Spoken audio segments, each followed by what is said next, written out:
Para pejabat Tiongkok telah mengklaim bahwa wabah pandemi terbaru sudah hampir berakhir, tetapi rumor di internet menunjukkan bahwa pandemi ini belum berakhir. Jumlah kematian tiba-tiba memuncak, dan sebuah rumah sakit di Zhejiang mengatakan mereka mengalami jumlah orang yang terinfeksi meningkat lagi. Pasien COVID-19 di sebuah rumah sakit di Zhejiang mulai meningkat tajam pada tanggal 8 Februari. Akun Twitter Xiaojing Chansui memposting beberapa konten di Weibo. Pada awal Februari, di rumah sakit di banyak kota, jumlah infeksi COVID-19 baru agak meningkat. Konten Weibo yang diposting oleh seorang netizen Zhejiang pada tanggal 1 Februari mengatakan, sejak kemarin, jumlah pasien yang terinfeksi virus corona baru dirawat jalan rumah sakit dan gawat darurat mulai meningkat tajam. Saat ini, rekan-rekan saya di ruang CT kembali sibuk lagi. Semua pasien paru-paru putih menunggu CT scan di depan pintu. Dalam 2 hari terakhir, jumlah petugas kesehatan yang terinfeksi telah meningkat. Dalam tweet tentang situasi tersebut, kebanyakan orang yang terinfeksi untuk kedua kalinya mengalami gejala yang lebih ringan.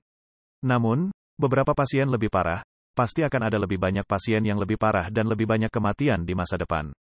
Pada tanggal 6 Februari seorang netizen Zhejiang juga memposting sebuah artikel yang mengatakan bahwa dia tidak punya tenaga yang tersisa dan tidak bisa makan selama 2 hari terakhir, seluruh tubuhnya terasa sakit, dan demamnya tinggi. Kedua kali dia terinfeksi dengan strain mutan yang berbeda. Seorang gadis berusia 14 tahun yang terinfeksi untuk kedua kalinya meninggal setelah 4 hari pada tanggal 7 Februari. Akun Twitter, Tokyo Star, Jepang, mengunggah sebuah video yang berbunyi, seorang gadis berusia 14 tahun telah meninggal karena COVID-19.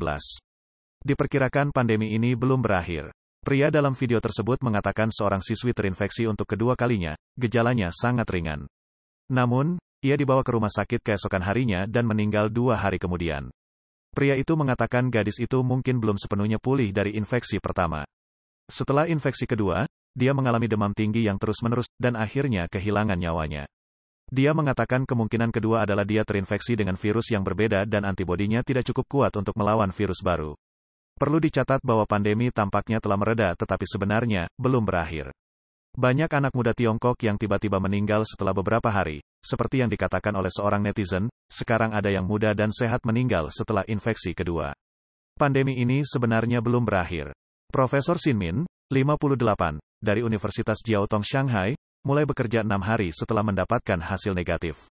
Sepulang kerja, dia merasa tidak enak badan dan meninggal hari itu juga setelah dibawa ke rumah sakit. Seorang pria berusia 37 tahun dalam keadaan sehat, tetapi setelah bermain bulu tangkis dengan seorang teman, dia kelelahan dan menderita sakit di paru-paru. Dia akhirnya meninggal sebelum sampai di rumah sakit. Seorang netizen yang dijuluki Chai Sen-kun, mengatakan bahwa putra temannya baru berusia 30 tahun dan meninggal mendadak di dalam mobil pada tanggal 5 Februari setelah setahun sembuh dari COVID, meninggalkan seorang anak berusia 2 tahun. Di Tiongkok, semakin banyak keluarga tunggal. Tidak ada cara untuk menghibur dan membantu mereka yang kehilangan anak tunggal mereka. Ini adalah bencana terbesar yang disisakan oleh puluhan tahun keluarga berencana. Terkait hal ini, beberapa netizen berkomentar, pandemi COVID masih jauh dari selesai, orang tidak boleh menganggapnya enteng. Seiring dengan efek katalisator dari vaksin COVID, angka kematian menjadi sangat tinggi. Pejabat China menyatakan pandemi akan segera berakhir. WHO mengkritik angka kematian. Pengumuman Pusat Pengendalian dan Pencegahan Penyakit China pada tanggal 25 Januari mengatakan pandemi selama liburan tahun baru Imlek adalah tidak signifikan dan tidak ada jenis mutan baru. Wabah COVID akan segera berakhir.